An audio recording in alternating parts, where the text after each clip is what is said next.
Hey y'all, so I know it's been a minute since I've recorded. I took a little bit of a break most of this month. So today's topic, because we're continuing the series of sexual immorality, is homosexuality a sin? Yes, it is a sin. And a sin is just going against God's order of what he wants us to do.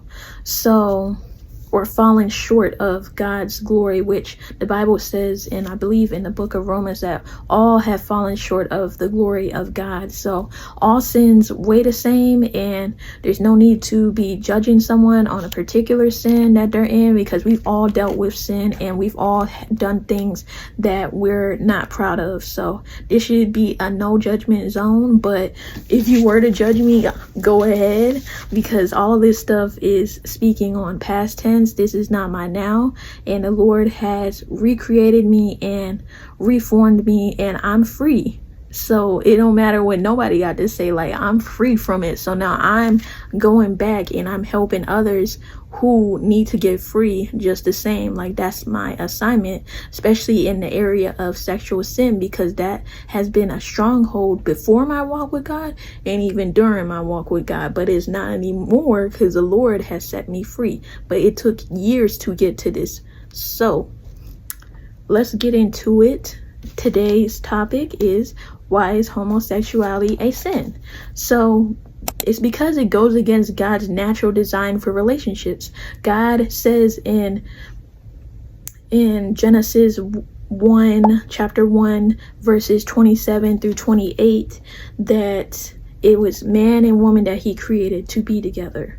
And he said to be fruitful and to multiply the earth. I'm paraphrasing, but I'll also put the verse on the screen too. And so all of creation, if you look and see to the left or to the right, follows the same design when it comes to the animals or the creatures in the sea, and all life forms follow this same design. It's man and woman. It's not, or it's female and male, right?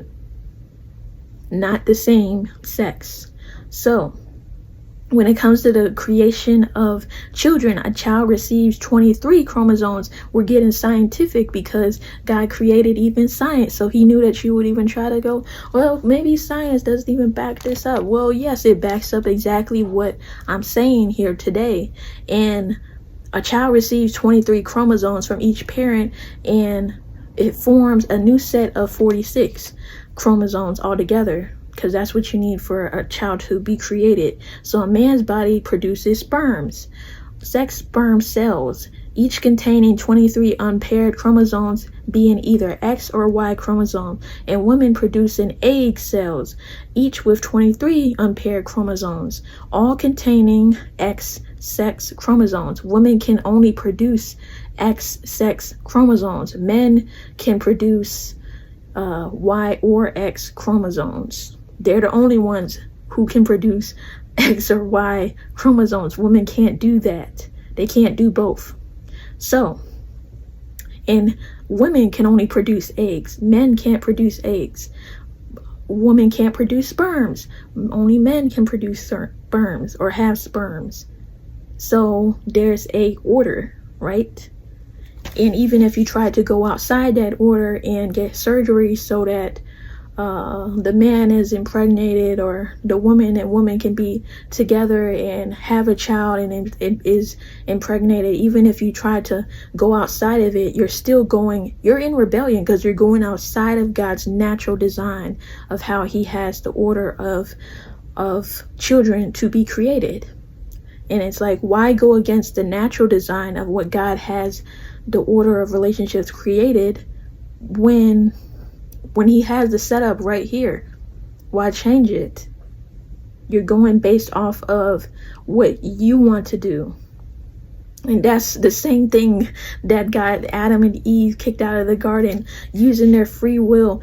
Of course, we have the gift of free will, but free will is not free. It comes with a cost. Whether you believe God is real or not, you're still going to have to answer to him when your time comes. You're going to have to answer to him for every decision that you've made. You should really be careful tread lightly when it comes to God. In the Bible, when it comes to Apostle Paul, he spoke on this, because the sin of homosexuality is not something new.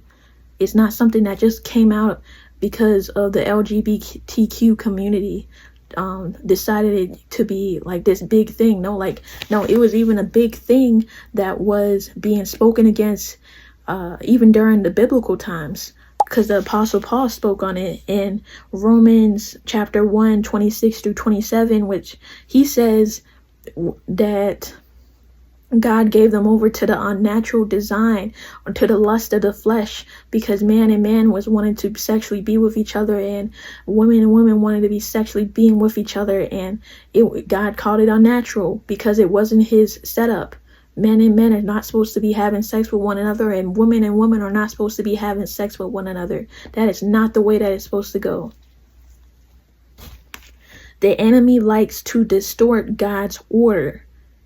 He likes to go against God's natural setup for things. So he tries to get us to do the opposite of what God calls us to do, which is sin.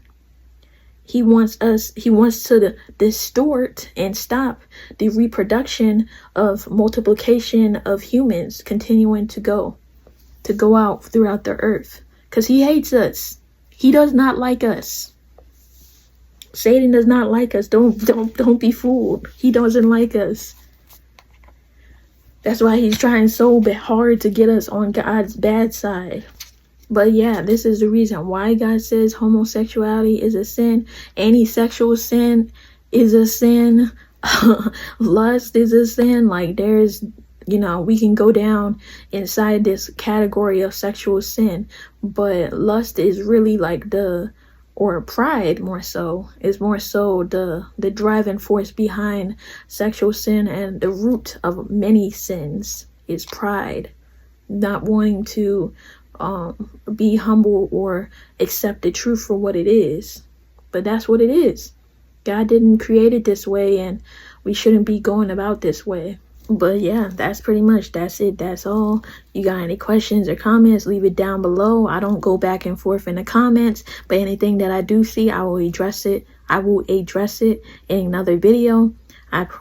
I'm going to have a part 2 to this video, sharing my personal testimony on dealing with the sin of homosexuality, and more on just my testimony on sexual sin as a whole, because yeah, there's a lot that I've been through before my journey with Christ and even after my journey with Christ. So I'm gonna share more with y'all in next week's video. I'll see y'all. Bye.